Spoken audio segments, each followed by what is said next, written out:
গেল ঈদুল আজহায় মুক্তি পাওয়া ব্যবসায় সফল ছবি বসগিরির সিকুয়েল বসগিরি 2 নির্মিত হতে যাচ্ছে এবার। আর সেই লক্ষ্যে পরিচালক সমিতিতে বসগিরি 2 নামটিও নিবন্ধন করা হয়েছে। ছবিটির প্রযোজনা সংস্থা খান ফিল্মসের বরাতে জানা গিয়েছে যে গেল ঈদের সফলতার কারণেই এই সিকুয়েল নির্মাণের সিদ্ধান্ত নেওয়া হয়েছে।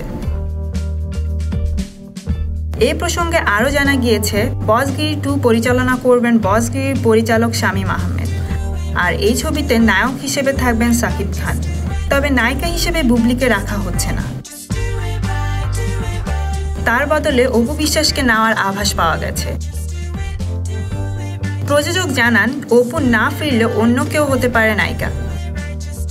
পরিচালক শামীম আহমেদ রনি বলেন, সামনের 2 মাস গল্প চিত্রনাট্য নিয়ে কাজ চলবে। আশা করছি আগামী বছরের শুরুর দিকে শুটিং শুরু করতে পারবো। বসগিরি 2 নিয়ে আপনারা কেমন এক্সাইটেড কমেন্ট করে জানিয়ে দিন।